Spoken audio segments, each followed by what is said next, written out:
Howard George Stirrup. All right, let's do it. Let's do it. I'll take the bait. What's the problem? Yeah, come to the arena this Friday, mate. 9:30 GMT time. I'll look out for you. Yo. Howard George Stirrup. You've been promising to say so much and you can't say anything. Can you hear me now? Now we can hear you. Now we can hear you. What's in your mind, Howard? Lots. But luckily I've got some things noted down so we don't get too off course. Good.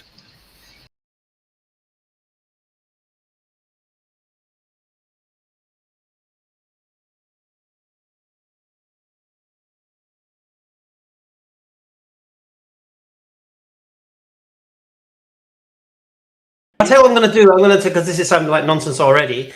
Best, I know you're filming this to put on your channel. Okay, so just give us your best argument that you think we're wrong about. What is it you think they're wrong about? Anbaya.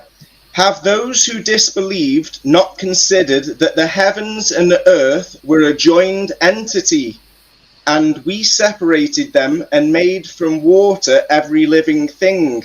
Then will they not believe? So that's suggesting that, like the Bible, demonstrating. I'll get there. Thank you. Well, the Bible says that the Creator separated the waters from above from the waters below. The Egyptians show, I can't remember the name of the demigod, holding up a water like a firmament. The Quran speaks about canopy, firmament with lamps. Mount Everest's got all the microorganisms on the top. Howard, can you just slow down? And in Surah Al-Anbiya, Surah number 21, and the ayah that you read, what are you trying to establish from this ayah 30 of Surah 21? It clearly says that the heavens and the earth were a joined entity, and we separated them and made from water every living thing. And it mentions that the sun and the moon are swimming, and we know that there's water vapor in the air, and we also know of the scientific experiment called star in a jar, where there's a bubble or a cavity of air in a vacuum of glass water, vacuum of water in glass, and they pass a frequency through the bubble, and the bubble implodes on itself and creates light. So my idea is that the Creator has separated water into 7 different dimensions, 7 earths, 7 heavens, like the Quran clearly says, and his word, his will, his frequencies are what we call the electromagnetic frequency. Howard, are you still establishing a global flood?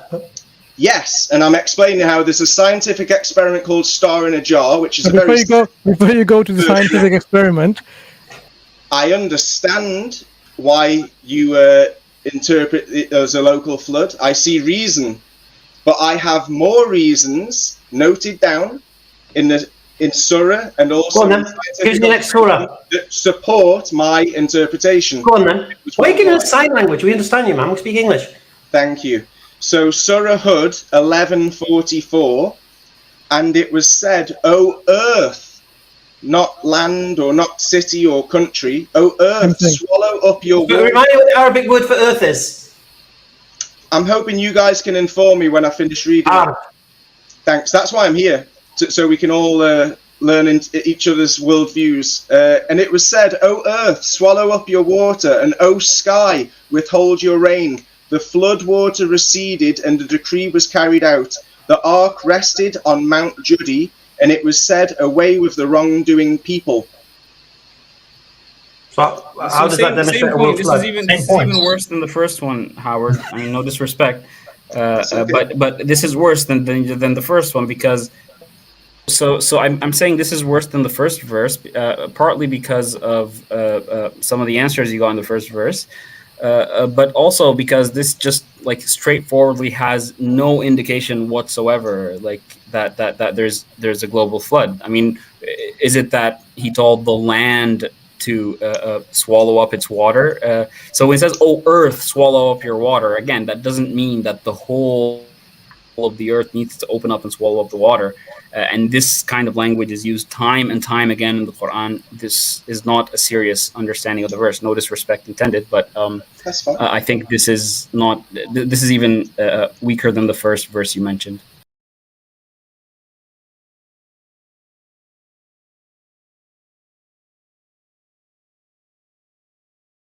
Yeah, I'm just worried that we're all running out of time.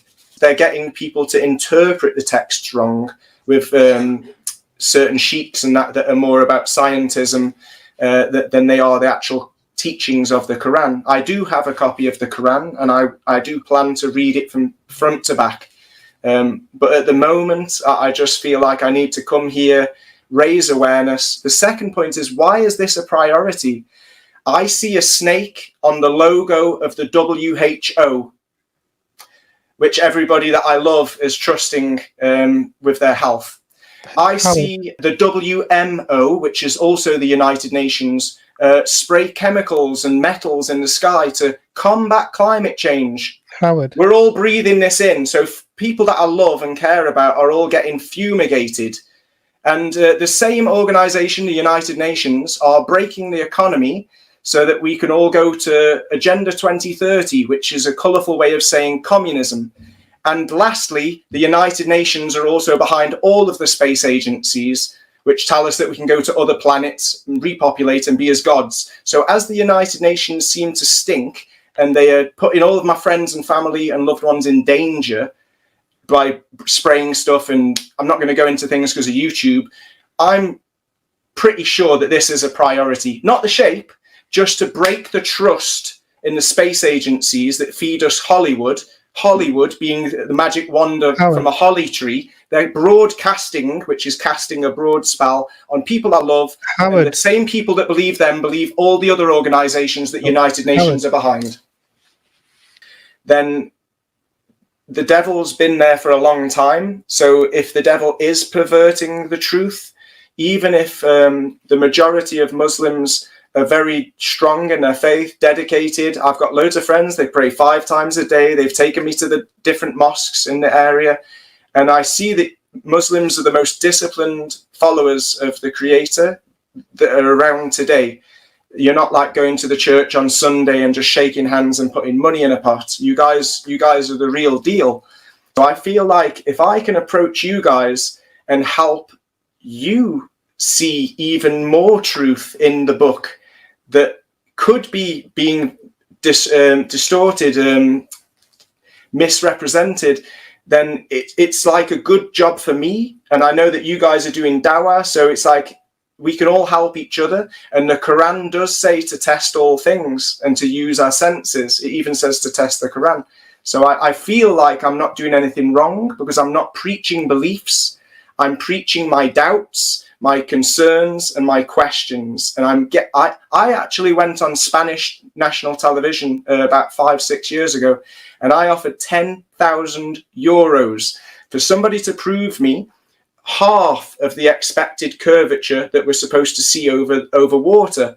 I'm not a flat earther, because like the Quran says, there's 7 heavens and the equal amount of earths. So I've got in my mind that Earth is a 7D shape, 7th dimensional shape. What is a fourth dimensional cube? It's a trapezoid or something. We can't even draw a 4th dimensional cube. So what would a 7th dimensional shape look like?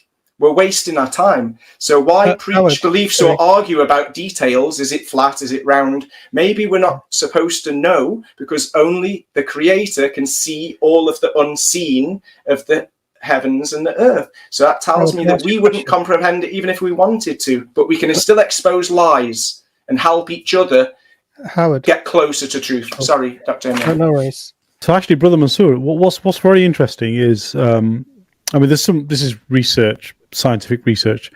If you actually take a look at the surface of the planet, the crust, relative to the entire sort of sphere of Earth, then even the highest mountain, the lowest valley, at the distance of space, it is smoother, than the surface of a pool ball or a snooker ball. This is how smooth the surface of the crust actually is compared to the distances that are involved. And so in reality, what it means is the ability for us to explore the planet is because the planet is so accessible. You see, there is no place on Earth that we can't go to that is so inaccessible that either we've chosen not to go there or we have gone there. This planet Earth that we live in is smoother than a snooker ball or a pool ball. This is how science views it. So if you accept science, then you've got to accept this opinion as well. You can't just pick and choose whatever you feel is appropriate to meet your particular perspective. Okay. So should we Right, just so you quickly got, answer? You talked about Yeah, go on. Surah 53:13. Let me just bring this up, because I think it where was does he about get the even lottery. this understanding? Cool. Hi, Howard.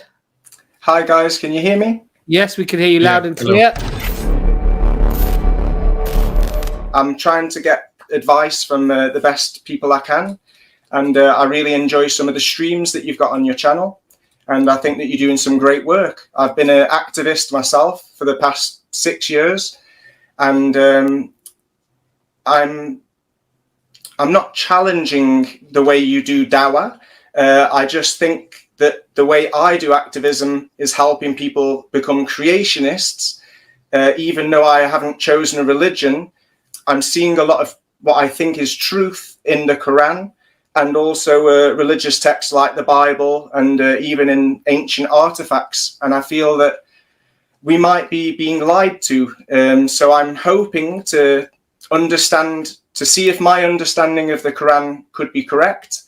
And if it is, I'm hoping to help expose a shaitanic deception. I believe in a creator, and I think it's getting more and more obvious that there is a devil or devils in this world, just from the way Hollywood's going and the way the music industry and just the way the world's going. It's getting more and more blatantly obvious that there's a devil, and if there's a bad, then there's obviously a good. There's a source of creation, because we can see there's a source of destruction, or a means of destruction. I think there's a lot of truth to the story of the Garden of Eden. Even if it's symbolic, I believe that it's holding a lot of truth, because I've seen depictions of snakes in Egypt, Myanmar, Cambodia, Thailand. I've done a lot of traveling, and I see the snakes depicted in a lot of the constructions and a lot of their artwork. So I was also a Freemason for 3 years, and I thought that I was joining a fraternity to help men become better and to not have all the religious dogma. But it turns out that as you get higher up in the degrees, there's more dogma than any other religion. So I left Freemasonry when I became a skeptic of space exploration, because I realized that to be an astronaut, you have to be a Mason.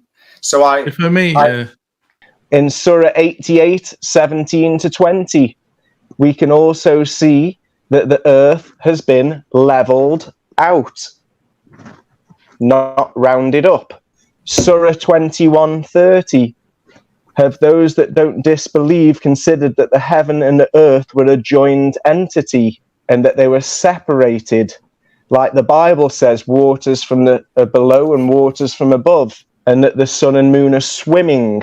So when we look at the scientific experiment, star in a jar, when we look at the Egyptians' depiction of holding water from above, from below, and the Bible, we also see that it matches the star in the jar experiment, like the Quran clearly says.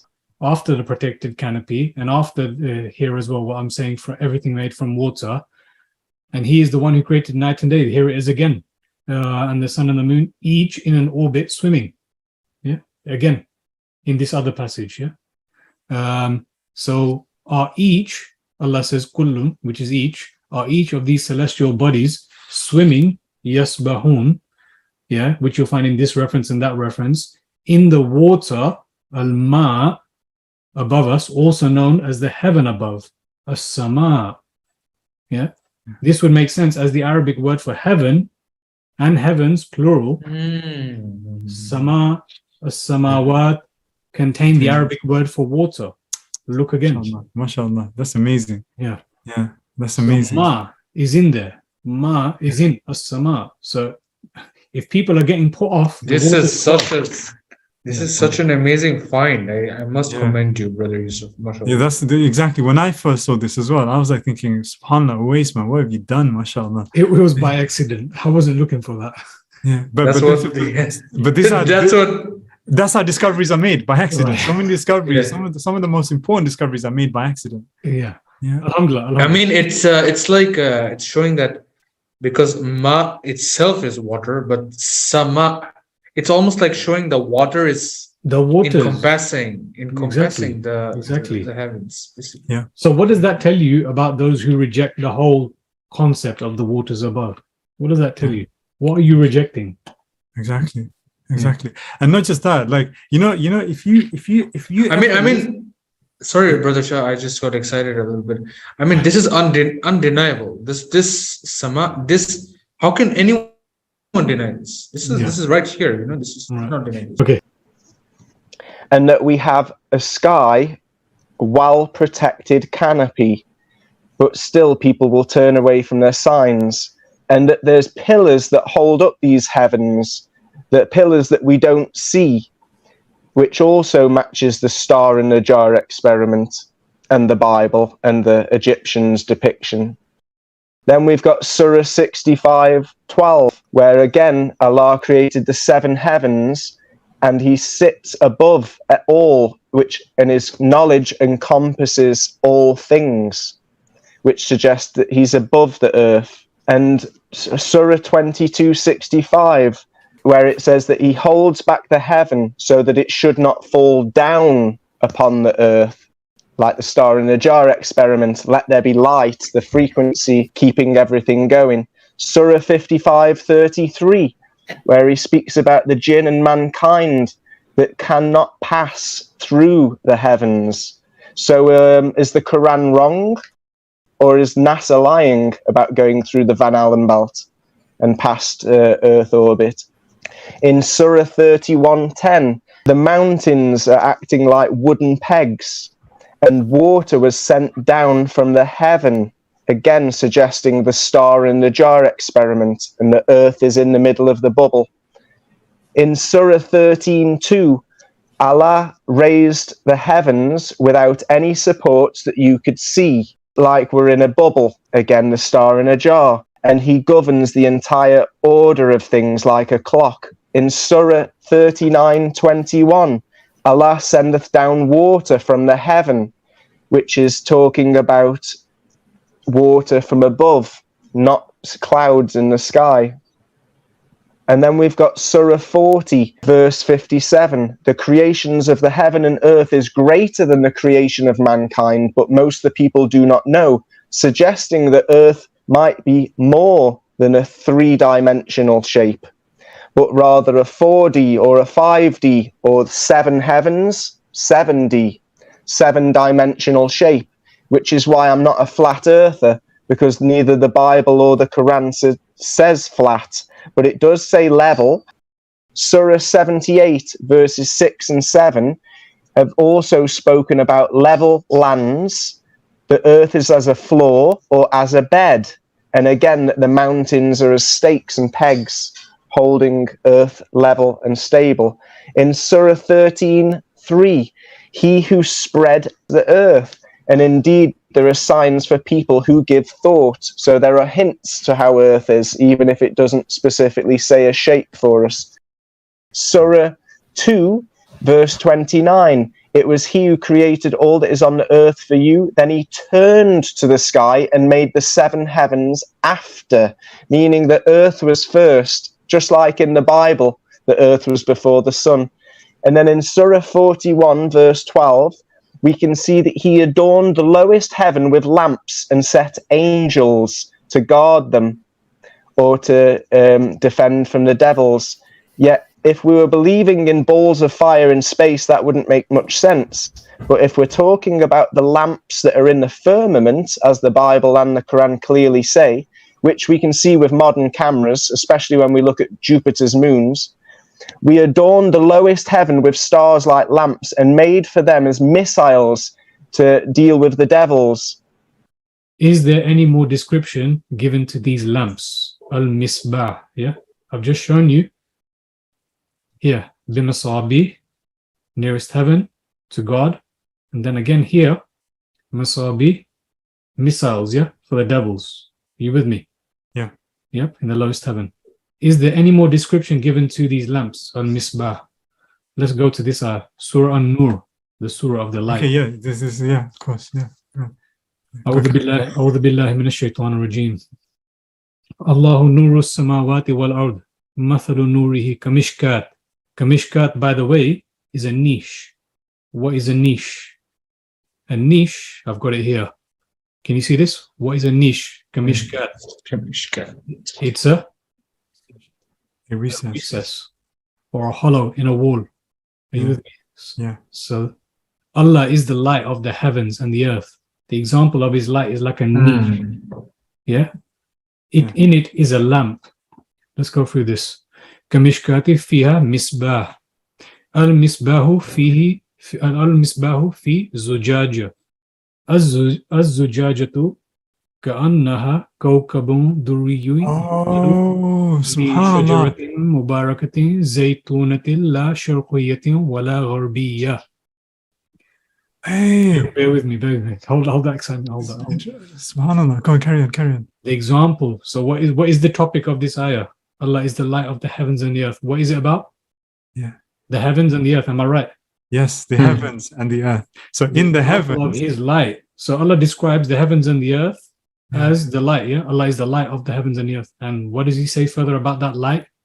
The light is like a niche. And what did we say the niche is? Mishkat is a recess or a hollow. Recess or hollow in the heavens. In this hollow, in this recess or hollow in a wall. Yeah. In it is a lamp. Yeah. Agreed. Yeah. Misbah, lamp. In it is a lamp. The lamp is in a glass. Zujaja. Yeah. This is Zujaja. Yeah. These very same lamps are in a glass. Zujaja. The glass like Zujaja too, like a brilliantly lit star. الزجاجة كأنها كوكب دري يوقد من شجرة مباركة زيتونة لا شرقية ولا غربية. The glass as if it were a brilliant star which is lit from the oil of a blessed olive tree, neither of the east nor of the west, whose oil would almost glow even if untouched by fire. Light upon light. Allah guides to His light whom He wills, and Allah is Allah presents examples for mankind, and Allah of everything is the all-knower. Allah. So this verse, okay, there's something powerful. I think it's the most powerful verse. This is amazing. What does Allah say? Look, Allah is the light of the heavens and the earth. Yeah. Yeah. So He's the light of up there and down there. Yep. And He is a light that encompasses all. He encompasses all, exactly. Yep. So now He's and then the example of His light. Yes. His light is like a is like a niche. Yeah, which is what's the word? Kamishkat. Yeah. Which is a recess hollow in a wall. So the example of His light is like a niche. In it. In His light is a lamp. In the mishkat, meaning in the kamishkat, in the mishkat is in this space, basically in this space. In this recess. I mean, contained within Allah's light, right? Our brother is Yep. Is a lamp. Meaning the example of His light, not His light, but the example of His light is like a look. Mathalu nuri kamishkati. Yeah, ka is like a mishkat, and inside the mishkat, inside the niche, is a lamp. Lamp. The lamp is in a glass. So wait. Let's slow down. Are we agreeing that the niche is a space? Yeah. Yeah. It's a space, and are we agreeing that there is a lamp in this space? Yes. Yeah. So misbah is in this space. Then going further, the lamp is in a glass. So we've said the lamp is in this space, but that lamp is also in a He says it here. The Yeah. lamp is in a Glass. glass. Yeah. So Allah says that in it is a lamp. So in this space is a lamp, Yeah. but the lamp is in a glass. Yeah, that's right. Yeah. Can you see that? Yeah. Mhm. That's The lamp is in a glass. Look. There's. I think there's something extra. Yeah. It could be because the mishkat is a recess in something, Yeah. right? Yeah. There must be a recess, or like there must be a wall, and the wall is recessed. It has a hole or some sort of opening in it, and in that opening is a glass lamp, and inside the glass is a star, like, or is the light source, right? What I see, because others translators have said that it's not just glass, they've said glass container. What I see in here is that Allah is describing both the heavens and the earth are in a glass lantern-like thing. Yeah. That's what I see here. The heavens and the earth. And he's describing that, I think what you said earlier, that the whole thing is like a star in itself. It's like a brilliantly lit star. The glass, because the glass is containing everything. This glass, you know how they say glass dome. The canopy. All right. So your understanding is that the entire thing is glass. The entire thing. No. As in, I can't be sure of that. But Allah's saying, wait, hold on. What does He say? The heavens and the earth. We know that He's talking about the heavens and the earth, and He's saying it's in a space. In it is a lamp. In that space is a lamp. The lamp, and we know that lamp. Allah has used that word only to describe the lamps of the heavens, the lower heavens. Misbah. That lamp is misbah. So we know it's the sun, the moon, the stars. So the lamp is the sun, the moon, the stars. The celestial bodies in that lowest heaven. What does the word glass for you do here? Because for me, I'll be honest with you, for me, looking at this and knowing that Allah has only mentioned az-zujaja twice in the Quran, and it's both in this ayah, and no one's ever talked about this before, in the way that the Christian flat earthers are basically, I'm just going to be honest, the way that the Christian flat earthers talk about the glass dome. And for me, it seems like no one has pointed out that it's in the Quran as well, that Allah talks about the heavens and the earth having this glass. Now, what the specifics are for me, I don't know exactly, but for me, it's good to see that Allah's confirmed the glass in the structure and the nature of our heavens and the earth. Okay, all right, I get it. I can see it. You did say correctly that this is about Allah's light, but more specifically, Allah says Allah is the light of the heavens and the earth. So this is about Allah's light that's given to the heavens and the earth. So that's more specifically what this is. And so we are looking at what Allah's put in this heavens and the earth, or how Allah's put this heavens and the earth. I just simply see the confirmation of a glass dome. Because it's in Tafsir Ibn Kathir about the dome as well, and I just see the confirmation of Allah describing the heavens and the earth and saying that in this space there is a glass. It's like a glass, something that we can relate to. We know what glass is, and it's only mentioned twice. So for me, there's a significance of Allah mentioning this glass twice in this ayah, and for me, it just confirms that our earth and heavens has got a significant glass structure to it. And you'll also see that the moonlight has been made to have stages of its lighting, like a female menstrual cycle, like I said before. And you'll see that we can use the moon and the sun to tell the time, because it's like a clock. The moon tells the moons, and the sun tells the hour. And then we've got the stars telling the season, like a perfect clock. And we can see that the sun and the moon are swimming in an orbit in Surah 21, verse 33. But it doesn't talk about the earth swimming or rotating, just the sun and the moon in their own orbit. Just like in Surah 39, verse 5, He has subjected the sun and the moon to run their courses for an appointed time, subjected them to us, because Earth seems to be geocentric. Just like in Surah 36, verse 38. But each in an orbit is swimming. Like I say, it doesn't talk about Earth swimming. It talks about the celestial bodies, the sun, the moon, and the stars moving around us, subjected to us, running its course for a specified term, like a perfect world clock. Now, everybody agrees that on the top of Mount Everest was once under the sea. However, many people do not associate these rocks and fossils with Noah's flood because they think there's not enough water to cover the highest mountain. Yet even NASA will admit that Mount Everest has got seashells and marine microorganisms on the very top. And just like Atlantis myths, we can see all around the world there's cities that are underwater. So a worldwide flood wouldn't make sense on a globe, but as we've just seen in the video, it would make sense on a level geocentric stationary Earth. And there is talk about Noah's flood in Surah 11, verse 44, Surah 23, 27, in which all people will be drowned. So this is a worldwide flood, not a local flood. Just like we can see in the next Surah, 71, 26 to 27, where it says, do not leave a single disbeliever on earth. So it's clearly a worldwide flood, which doesn't make sense on a globe. Yet we can see evidence when we go to the coastline or to a longer riverbed, we can see that there's petrified organs all around. Even the round ones have got a convex side and a concave side because organs are lying on other organs in bags of fascia.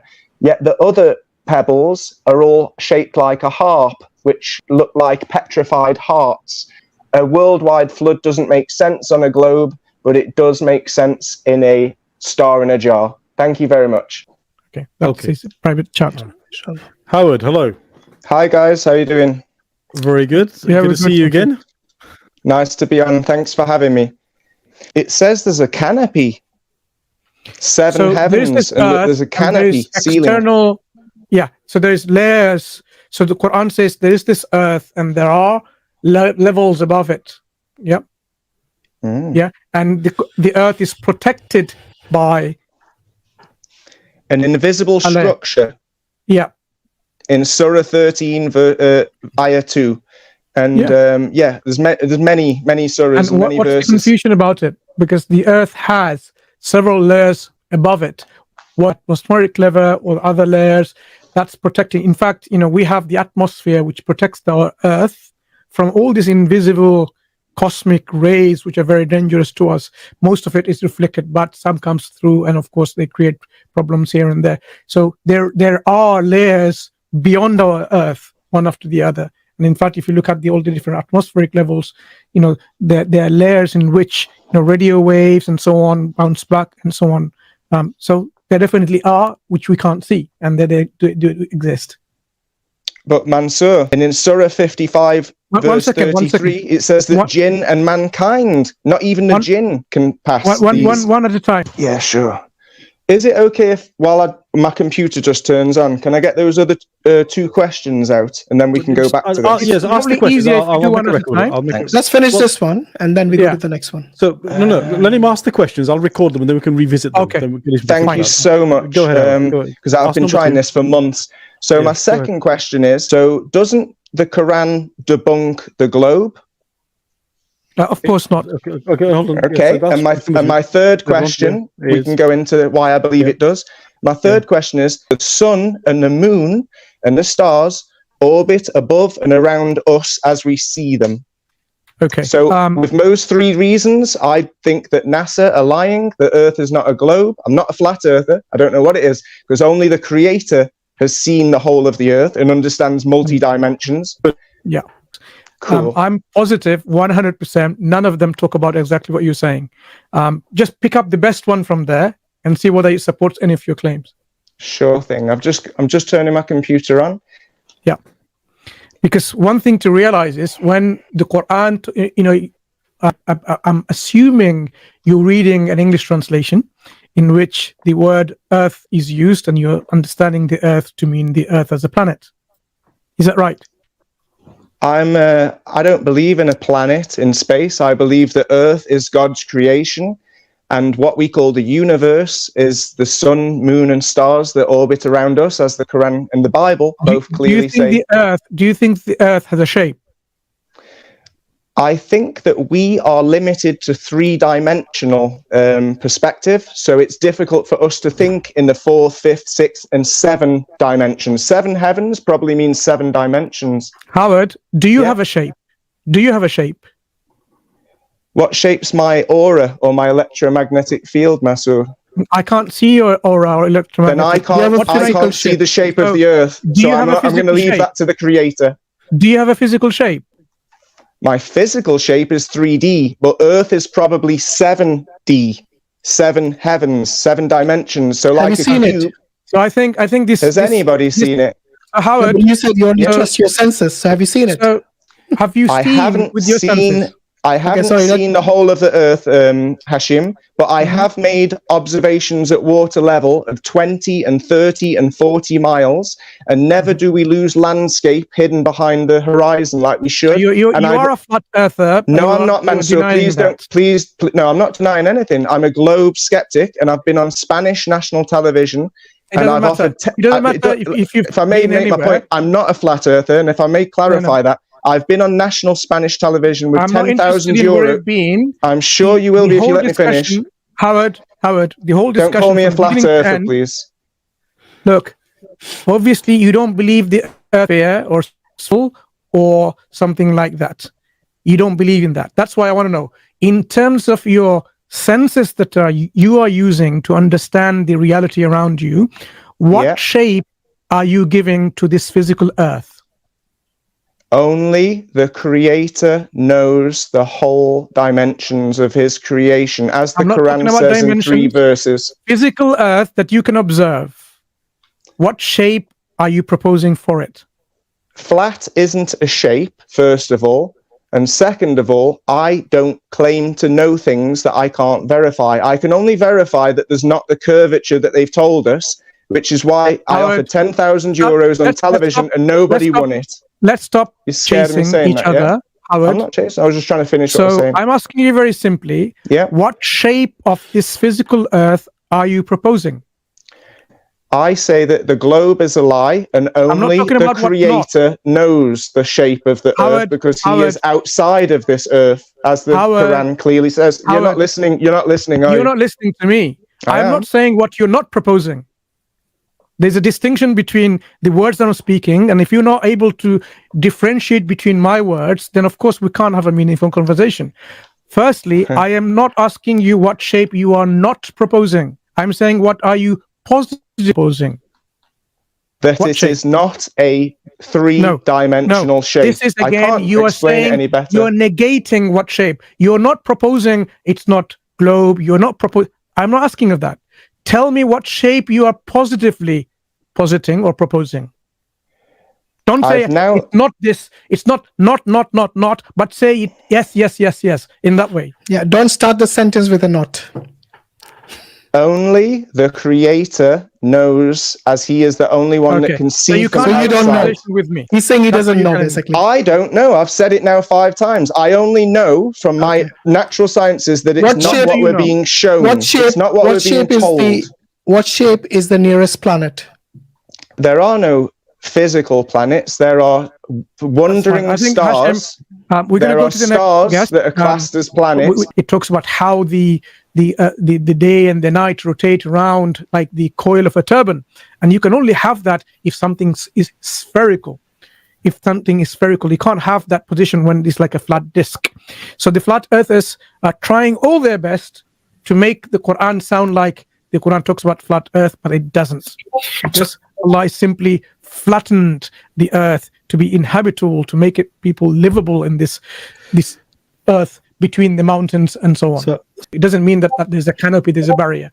This totally messed up understanding of what the Quran is trying to say here. So the Quran doesn't say there's an invisible canopy, but it simply says there's a layer that is protecting, like a saqafan mahfuza. There's a roof that is protected and protecting, and that's what the roof, the earth's, the atmosphere, or even beyond, is protecting us from all these cosmic dangerous rays, and we know that this is the case. It doesn't in any way mean that the earth is flat, like a semicircular disk as they're imagining, and you can't go there because NASA and all these conspiratory agencies are are stopping us from believing in it, because they have somehow made us impossible for us to go beyond any of these edges. You know, for them, if you ask, okay, if the earth is a flat disk, of course, when you go to the edge, you know what the edge is. But there's a theory that in the 1945s and beyond, there was an experiment done by this explorer where they found that, okay, this, you know, international treaties and so on, people are stopping from people going and reaching there. So as if every, you know, authoritative government and so on, they're just waiting there to stop you from crossing it, to find out what the reality is. Okay, so which is actually untrue. So the reality is there are many sports agencies today, sailing agencies, that do circumnavigate the globe. They go east and they go east and they go east and they go west and they go west and they go west and they come back to where they started. So either you've got to say they're lying to you and they never did it, or you've got to say this conspiracy has been going on for the last 100 years when we never had the technology to do it. You know, I don't understand why he said there is no planets. That bit I didn't understand. Like, what does he mean there is no planets? Look, this is a conspiracy theory, you know, very high. I was going to ask him, do you believe there's a moon, or is that just some sort of a light you see that lights up at night? It's probably a delusion. Anyway, let's not waste time with see, cults, basically. Yeah. The bigger question for me is what is the purpose for them doing this? Why are they doing this?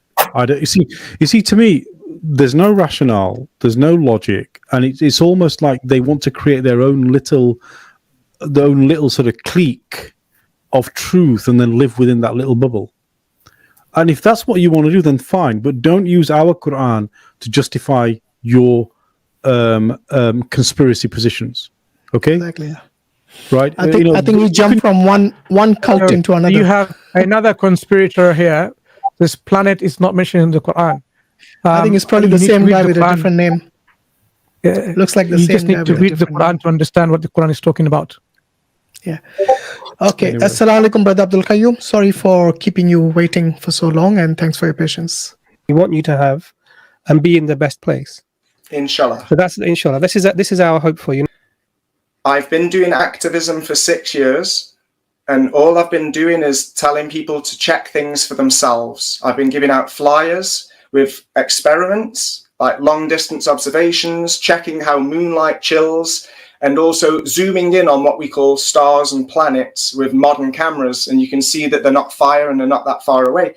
From doing this for a few years, I've found many people have come back to me in the comment sections of my YouTube videos and Facebook and that, and they've thanked me because they've found faith, whether it's Christianity or Muslim or just theism.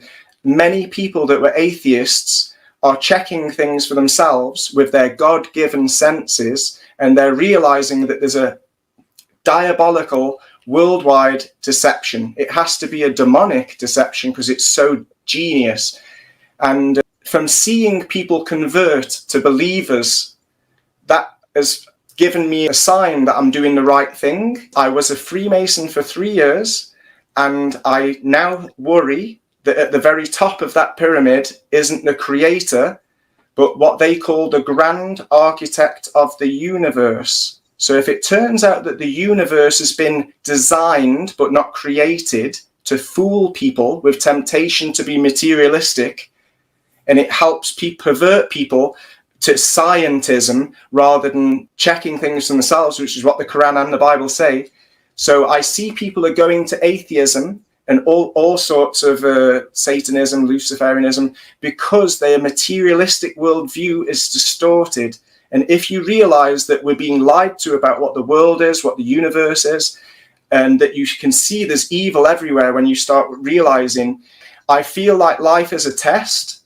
And that because I've made a few mistakes by joining the Masons and taking 3 different oaths of secrecy for each degree, I feel like I've sold my soul in segments. And I'm glad I've left, but I feel like if I do good work, I'm hoping that the Creator will forgive me for my many mistakes and allow me into the heavens or heaven above or whatever it is that is after the life. So, yeah, that's my honest answer. I'm trying to make up Brother Howard, who would be the best source of the purest, truest, perfect guidance? who would that be? We can only pray for guidance from the true source of creation, which is God, right? I'm not sure if it's called God, Allah, the creator. The creator, the creator of the heavens and the earth. Subhanallah, sometimes we get ill and it has effects on our mind. So we're so limited, subhanallah. But that's why I'm here. Yeah, divine guidance. Howard, I'd like to give you a chance to respond because we've said quite a lot, and then I'd like you to interact with Dr. Imran because I think we sort of maybe cut him off a little bit there. But so please do come in there. Let us know what you think about what's been said, and then please, Dr. Imran, if you'd like to come in now. Yeah, I love that Dr. Imran Irfan says I'm getting people to check for themselves, because as you've said yourself, Abbas, I'm worried about misleading people myself with what you could say are my beliefs. So all I do is get people to question the official narratives, get people to test and confirm the official footage and theories that we've been given, because I'm not sure if the Quran has been completely preserved. I don't know if it got distorted at the very beginning. I mean, if Lucifer or Satan can get Eve to eat a poisonous apple, or an apple that opens her eyes, or her third eye, I'm not sure exactly what it means. There's an issue here, Howard. Yeah. Is your purpose is the thing that people need to know the shape of the earth? No, definitely not. So the question then is, why are we discussing that? Because we have it force-fed to us from a young age. What I'm saying is, I'm answering, your question is, does the shape matter? No, but when we're being force-fed a shape that isn't true, and being told that we're in an infinite universe where we can go to other planets and populate other planets and be as gods, as the Garden of Eden snake says, it tells me that we're definitely being lied, and we're better off getting rid of the lies and having an open mind to what Earth could be, and being humble and asking for guidance rather than thinking we know everything, when all we actually have is beliefs in secondary information that we've been force-fed off a television screen or a teacher or even the iPhone wallpaper. We're constantly being force-fed this globe, and if it's not true, then it's causing us, like Donkey, to only see materialism. Howard, I understand. So it's really important that we discuss this really correctly. Now, let's say that you're being told the Earth is X shape or Y shape, and you have an idea. Actually, it may be some a quantum universe, whatever. It doesn't. It wouldn't. The question is, how is that related to your salvation? Well, now, if you're using the idea that because people are prone to scientism and they're being pushed in this direction, this prevents them from seeking truth, then that's a different argument, because we also discuss scientism and the limitations of science, and we explain this to people. But then the question comes, you and us, we both agree scientism is not the way to understand the universe. Okay, so that's not a discussion between us. And you and I both agree that our understanding of the shape of the Earth is irrelevant to whether or not you're going to go to paradise or not. Thank you. So I'll be quiet now, because I know we've all spoken for a lot, and then let's hear what you have to say. Yeah. Shukran. I don't really want to challenge Islam. I want to say that I believe the Quran is literally correct, and that scientism, which was your first point, Dr. Imran, scientism is causing people to misrepresent and also to misunderstand the Quran. So do you believe the Quran is a revealed scripture from the Creator? It seems so.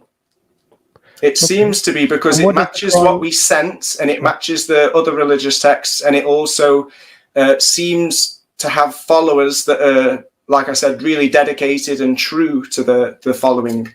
I don't see any hypocrite. I have an open mind that it's more than we can comprehend, and I'm not bothered about the shape. I'm just bothered about helping people see that they're being deceived, and hope for those people that they will find more truth and salvation for themselves. I finally have a purpose. Before I became a Freemason, I was a bit of a selfish party animal. I live near Benidorm. So I've lived the life that everyone thinks is great, found it wasn't fulfilling. I became a Freemason because they talk about charitable acts and, you know, being humble and doing things in privacy without people having to know. And I realized it was very hypocritical. I've left there and I'm just a bit scared. I don't want to commit to anything. I don't want to push anyone towards any religion that I'm not sure of.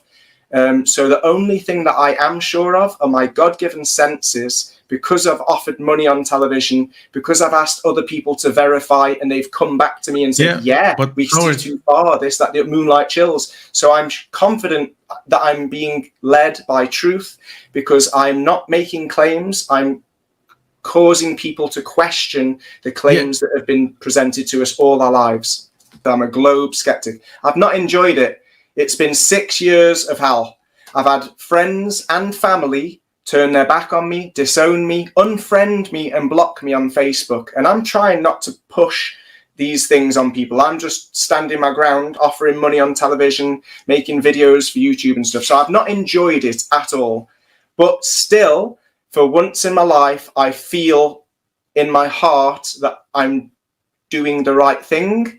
And I know that I'm not doing it for myself. I'm doing it for others. So for once in my life, I'm doing something selfless that isn't beneficial. I've gained lots of enemies, lots of hate comments and horrible things, and lost lots of friends and family, which I hope will come back to me in time.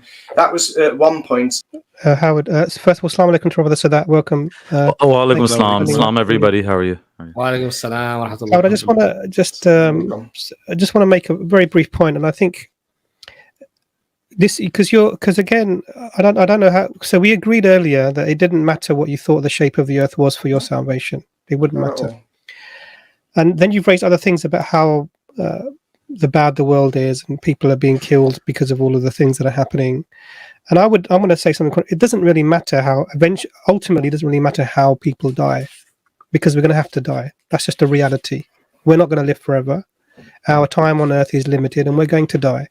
Whether it's because of some, company that's doing something to our water supply, or whether we get hit by a truck, or whether we have a heart attack sitting on a live stream on a Sunday evening, you don't know. Well, it's not about me. It's not about how I die. I have no fear of death in that sense. I fear the afterlife, not the actual physical death. I'm saying that I'm not the one that's getting hit by a truck. I can see friends and loved ones that are going to get hit by a truck. And if I don't push them out of the way or tell them, hey, there's a truck coming on your left, I'm just going to stand back and see people get deceived, misled into out of heaven, and literally get poisoned. And like I say, everything I talk about is on official websites, like the WMO website. It tells you about this. It's not a theory, and that. So I appreciate that you recognise that. Is it not correct to want to help others? Isn't that what the Creator wants? That we're good, and that we help people realise that there is a Creator, help realise if they're getting lied to or hurt or whatever. That is part of what the Creator wants. No, focus on avoiding the eternal harm. And then when you found out how to do that, and based on what you found out, you can continue and protecting yourself from worldly harm and protecting others. And this is encouraged in Islam as well. But it's a matter of priorities. Yeah, I'm just worried that we're all running out of time. They're getting people to interpret the text wrong with certain sheiks and that are more about scientism than they are the actual teachings of the Quran. I do have a copy of the Quran, and I do plan to read it from front to back.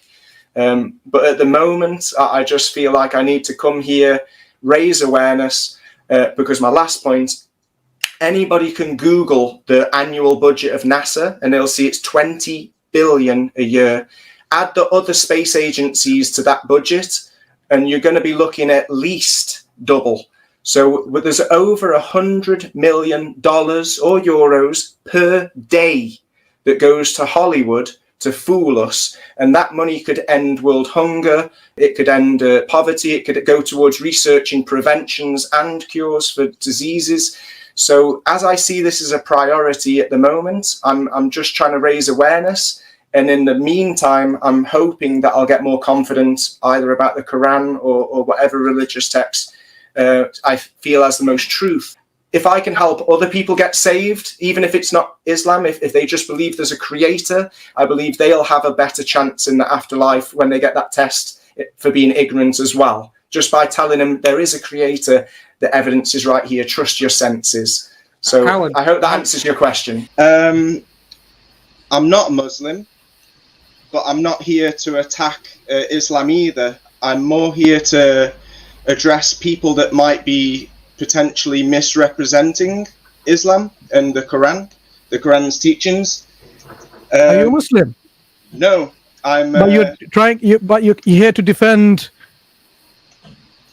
I see truth in the Quran that also supports other ancient religious texts like the Bible, many of the myths that you guys are talking about, and personal experience with our God-given senses, especially when they can be verified with technology like cameras and telescopes and things. And secondary information can support our objective truth, especially when, like I say, there's the Bible and other myths that all match what the Quran says. So even though I'm not a Muslim, I see truth in the Quran, and I feel like a lot of scholars and debaters are misrepresenting what the Quran says. So I'm... No, but Howard, do you understand the nature of this stream? Yeah. It's called Challenge Islam. Yeah, I'm challenging your interpretation of Islam. Okay. We experience and we can literally read in ayat that the sun and the moon move around us and that the moon is a light source of her own. Are you a flat earther? No. Number two, Noah's flood was most definitely worldwide, as the Quran, the Epic of Gilgamesh, the Bible, and over 500 myths clearly state. But sadly, it's being distorted to accommodate Satan or Shaitan's New World Order religion, scientism, as a local flood. I've got evidence in the Quran and evidence from primary observations, personal experience, that says that Noah's flood was worldwide. And number three, we experience and we specifically read in many ayahs that Earth is level, geocentric, and contained because it was created by intelligent design. I'm not a flat earther, but I do believe that Earth is level. One second, Howard. I believe that there's more than... Howard, 1 second. 1 second, Howard. I don't know what to do here. Do we entertain this or what? What do you want to do? Give me a chance. I'm just going to say a few verses from the Quran, and you can tell me if I'm understanding them right. No, but the thing is, for example, the flood. There's difference of opinions on the matter. Some say it's a whole flood, and some say it was a local. There's differences of opinions. The Quran says it's a worldwide flood. Okay, I'll say it again to you. Scholars have difference of opinions based on what the Quran says, based on the hadiths, and all of these things. Yeah. So. Can we just hear that one? Can we just hear him mention the verse, please? Just that. Maybe just the world flood. No, but before that, you say that Quran says it is world. No, why not? Why before? Yeah, well, let's do that then. That one. Yeah, just tell us where the Quran says the flood is worldwide. Okay, so it says in multiple verses that it was worldwide. I'll start with Surah Nuh 71, 26 to 27. Noah had prayed, "My Lord, do not leave a single disbeliever on earth, for if you spare any of them, they will certainly mislead your servants and give birth to only wicked sinners, staunch disbelievers." So you can see that it says, "Do not leave a single disbeliever on earth." That means the whole earth. So that's a worldwide flood. I don't think there's anything here that can be used to, support your global flood theory. I I don't know. And it's not like I'm against it in the sense that like because science says it, like I don't care. But it's just this verse doesn't say it. I mean, it's just quite weak, to be honest. So just before we go into science, so where we don't need to go into it. I don't care about the science. Well, the Quran says that we should verify things scientifically. So I've got a bit of evidence. By observation. Observation isn't necessarily scientific. Now, can you just get to the verse that you just mentioned? Right? You heard what I said. If you could respond to that. Yeah, where he says, then I think we can move on. A single believer on earth. That pretty much means the whole earth, doesn't it? No. But you've just listened to what he's just said to you. He just said to you, it could be specifying the people of Noah. Second thing is, where does it say Allah did that? Well, there's 500 myths all around the world. Well, where does Allah say, concentrate, Howard, where does Allah say, where does Allah say that's what he did? I've got 2 more surahs or ayahs, and I've also got the fact that on top of Mount Everest and all mountains, there's remnants of microorganisms from the ocean. So how does Mount Everest? You said you're challenging our understanding of Islam, so don't bring that in. So wait, actually, I'm just going to speak through. So he called his Lord, "I am one overpowered." Interesting to know that he got to that point. He got to that desperate point where he can't do any more. And then, he said, ask for help. And what happened at that point, at that desperate point? So this was the verse I was talking about. Yep. Right. So we opened the gates of heaven with water pouring down. Being channeled to now this. Tell me, exactly. Now tell me, look at that. Just the ayah alone. Abwab. Yeah? The gates. These exactly. They say this is metaphorical. They say that this is undeniable. This is undeniable. They say it's metaphorical. They say that these are big clouds of rain that came and then. But we know we're living in upside down times. Where there's a big difference between a cloud, which is just a body, and a gate, which is a connection between two things. Yeah. A gate opens from one place and it enters into another place. So the gates of heaven open. And the waters of heaven come pouring down. And besides, is Allah trying to confuse us? Based on what they're saying, would Allah try to confuse us? Yeah, exactly. The gates of heaven. Why didn't Allah mention the clouds of heaven? Why didn't Allah mention That's what I'm saying. That's what I'm saying. Exactly. These things would have been mentioned because this book explains everything. This Quran explains everything. So just have a look at that alone. Abwab, Bab, As-Sama, right? We've already established. And look, Bima, yeah? So the water, the heavens with water, the doors, what was it? Pouring down, munhamir. Right? And even the Prophet ﷺ said that the heavens creak. There's a creaking sound it makes because of the weight of the angels in the heavens. Right? So wait for this bit though. So you thought that was good, the gates of heaven with water pouring down. What about this next bit? And we caused the earth to burst with springs. So the water. See, I was telling you about this, brother. Always the waters met. That's what I'm saying. Everything you guys mentioned, I'm like, please wait. We're gonna get to that. And we caused the earth to burst with springs, so the waters met. Yeah, the word is there in Arabic. It's met. Yeah.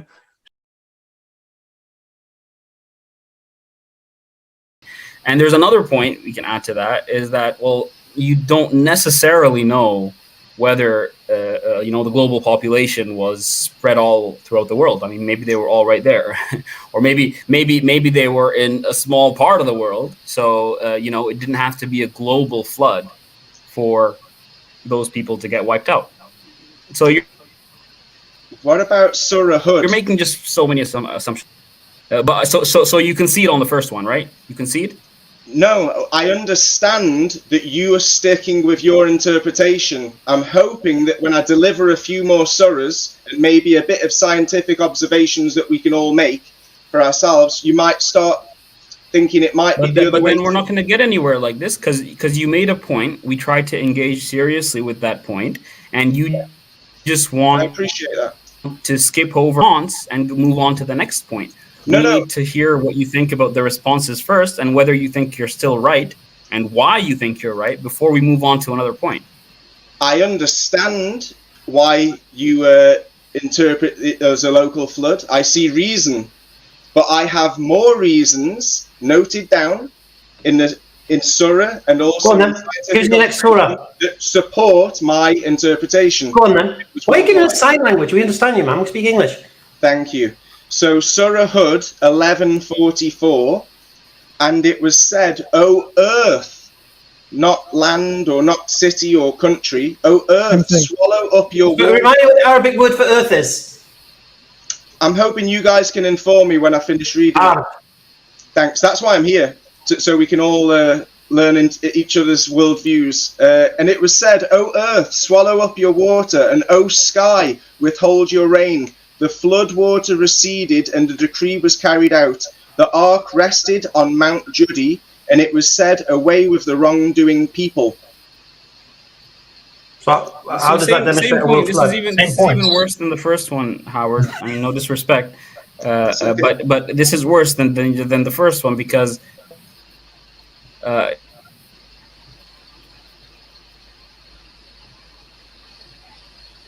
I think Abdurrahman, you're frozen. We can't hear you. Try without your camera on, Abdurrahman. We can hear your voice, perhaps. Okay, give me a second. Is this better? Yeah. Yeah. Okay, so I'm saying this is worse than the first verse, partly because of some of the answers you got in the first verse, but also because this just like straightforwardly has no indication whatsoever, like that there's a global flood. I mean, is it that he told the land to swallow up its water? So when it says, "Oh earth, swallow up your water," again, that doesn't mean that the whole of the earth needs to open up and swallow up the water.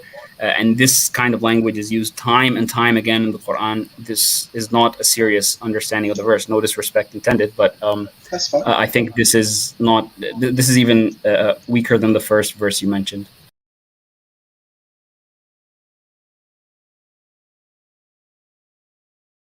Yeah, okay. So the heavens is ultimately described as the waters above, containing the sun and moon that swim, yasbahun.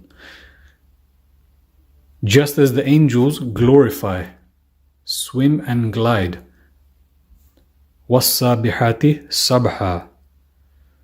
With the sun also described as sailing, tajri, which by the way they say, the mainstream will tell you that the sun stays still and everything else is moving around it, which is contrary again to what Allah says in the Quran, that it's the sun that's moving.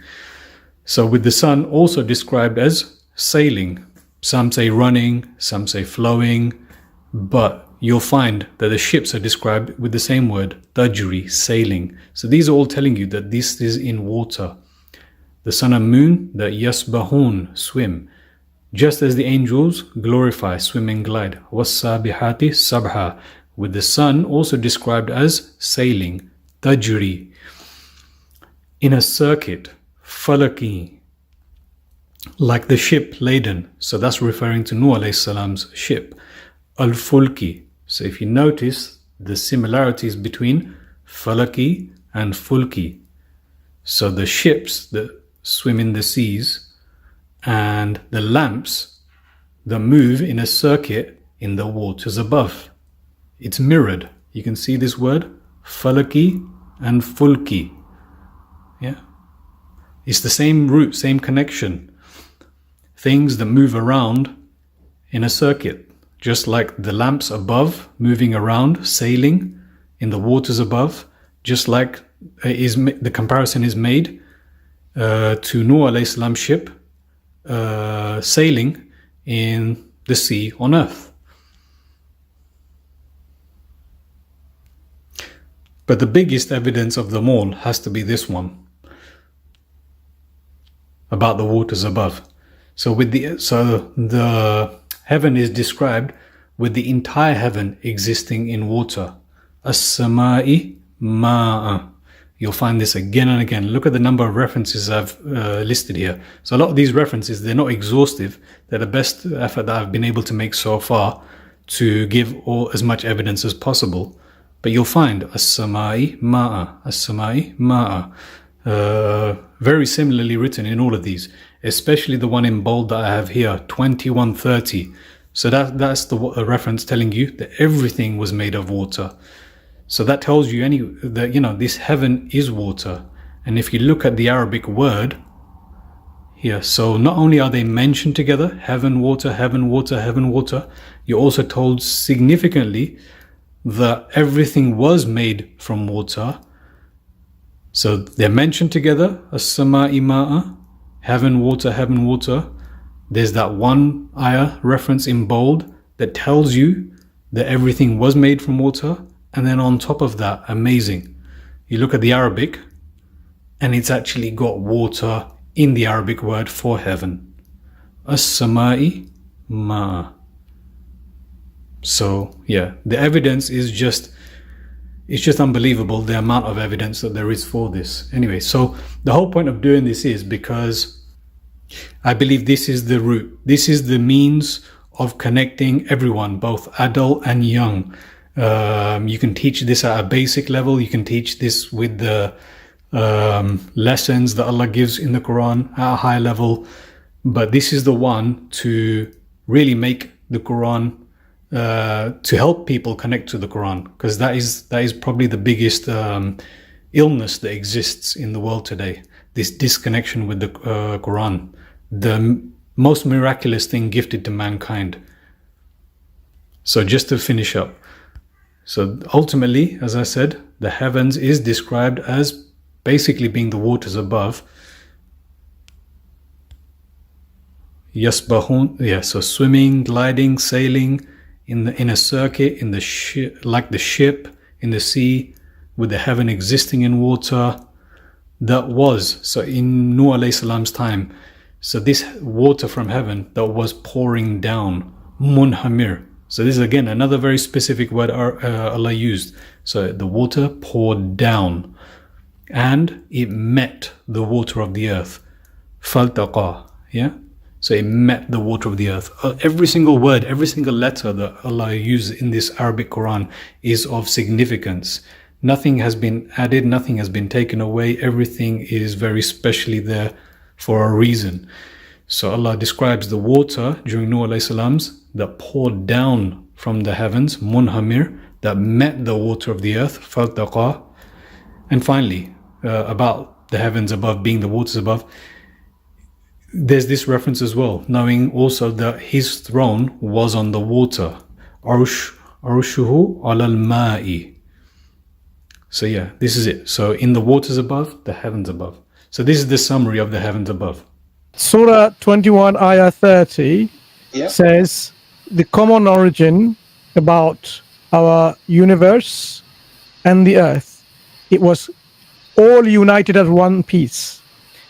And then it was separated by God. And from water, every living thing was brought forward. Right.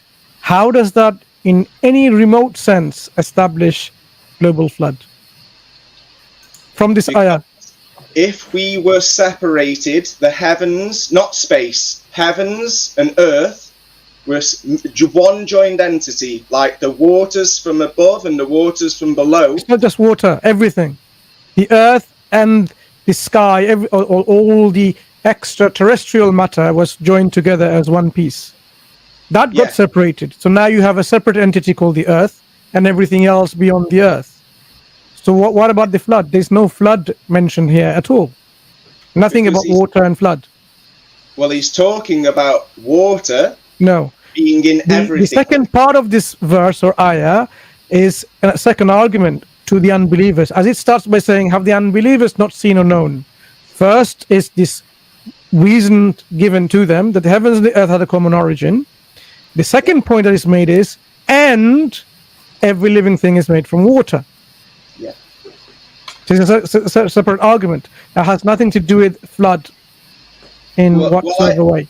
I disagree, because in the same surah 21 verse 33 it talks, and your previous guest was saying that people used to worship the sun and the moon and the planets as if they were living entities. What does 33 say? So 21:33 says, and he is the one who created the night and the daytime, and the sun and moon, each swimming in an orbit. Swimming because it's in a higher dimension, which is maybe still got water in it. And like you said, everything that's got water in it is. Do you know how the planets orbit? In what way? How their motion resembles? Scientifically, it's a scientific question. We see the sun and the moon orbiting us. We see the planet. Do you know their orbit? Us. Do you know their orbit? Is it exactly uniform, or is there some variations within their rotations as they travel along their orbits? Just like the sun and the moon have analemas, the planets or the wandering stars also. That's why they're called wandering stars in the Bible. They go their own path. Howard. They're not fixed in the firmament. My question is different. When you have something orbiting around something, say you have the moon orbiting the Earth, is this orbit uniform like this, or is there, as they move? Can you see my finger moving up and down? Like when you swim, what happens when you swim? Have you seen the motion of when we swim? What happens to the body? The planets, I'm asking you now a scientific question. Are you aware how these planetary bodies, do they just move in a smooth line without any deviations? Like any kind of, when you have a wave form, right? You know about waves, waveforms. How do the planets or stars rotate in their orbit? Is it uniform or is it a waveform like? Well, I'm glad you asked about the stars. The stars move in an exact perfect circle. No, they don't. Okay, anyway. Yes, they do. Yes, they do. I'll give you a reason. The constellation Orion, the one that's got the bow and arrow? I'm listening. He's above the equator. And I can see him 9 months of the year crossing the same path in the sky. And it doesn't matter what year, it always crosses the same path in the sky.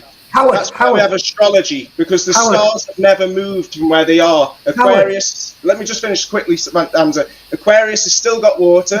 Scorpio has still got floors. No, this is not a platform for nonsense. It's nonsense. You're talking nonsense. All right, lovely, Howard. Thank you so much for coming on, Howard. We'll hopefully see you very soon. That'd be great. Thanks, guys. Have a good night. Right. Good night. You as well.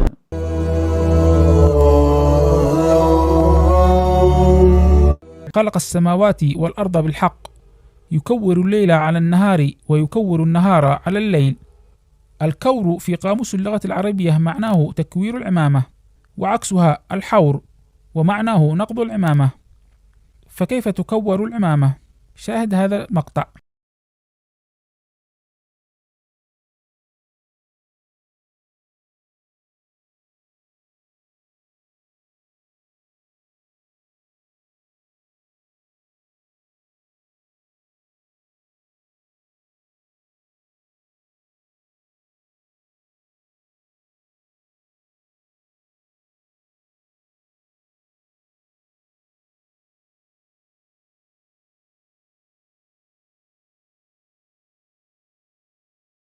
That the head, remember, the head is the heavens, is meant to symbolize the heavens. That the sphere, the half the sphere is not the sphere of the earth, but rather the sphere of the hemisphere of the dome.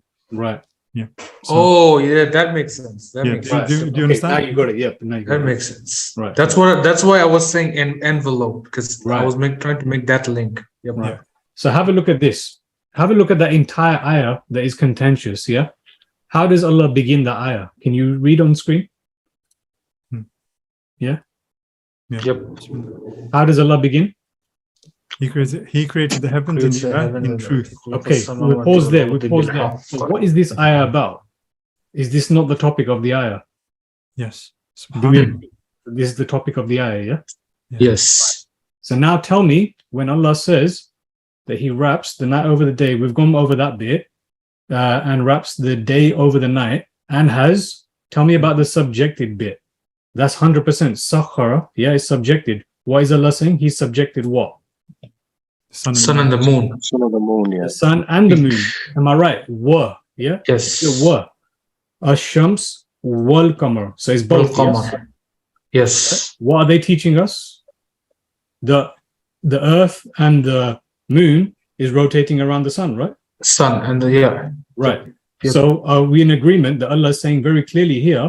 I mean, this verse completely contradicts the accepted. Exactly. You just have to look closely enough. Canonical model. Yep. Right. So both the sun and the moon are subjected to what? What did the ayah begin with? Yeah, the heavens and the earth. But then look, in reference to that, then Allah talks about the sun and the moon, although as though it's secondary to the earth. Right. Thank you. That's another one. That's another way of looking at it as well. Yeah, this is very interesting. Look, but does everyone understand that both of them are equally subjected to the heavens and the earth? Yeah. Can you see that? Yeah. So when he mentioned about Kur, maybe the sun is wrapped up then, and right now the wrapping. So it's possible there is wrapping, but just not the wrapping that they're selling us. So, but ultimately, I feel like Allah is using the word running, meaning how we run around a racetrack. Allahu alam. So if you look at Polaris, the North Star, it's always fixed, right? And all the other stars are going around it. So all of our constellations have been there for thousands of years. Same stars, in a perfect circle around us.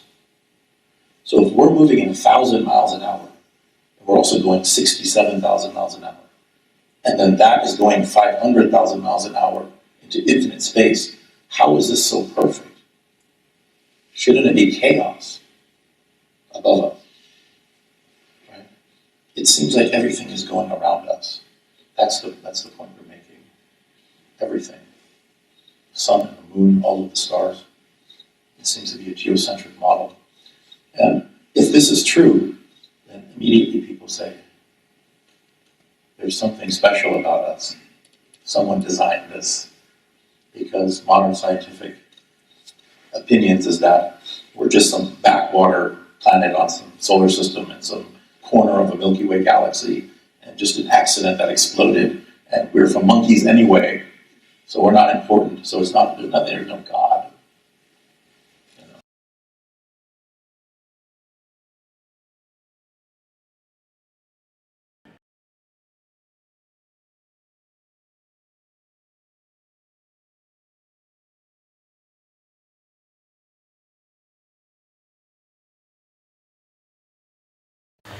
Do you want to conserve your wealth the way of Allah and His messengers, using the same method established by the Khalifa Umar bin Khattab radiallahu anhu and implemented by Uthman bin Affan radiallahu anhu? Then consider purchasing gold and silver coins and bullion bars from sunnahcurrency.com, where they use astonishing Islamic designs on mint 24-karat gold and pure silver. Sunnah Currency is now certified by and a proud member of the Islamic Monetary Council, IMC. This is the Islamic solution to the current global uncertainty. This is what Allah made halal for us. Invest in precious metals in the way of the authentic Sunnah, which has intrinsic value. Protect your wealth by having it in your hands and not someone else's. Please use the link in the description box to get a special endgame discount on your purchase and get it dispatched today. By using the endgame discount code during your purchase, you can also help us build and progress on our projects for the Ummah, inshallah.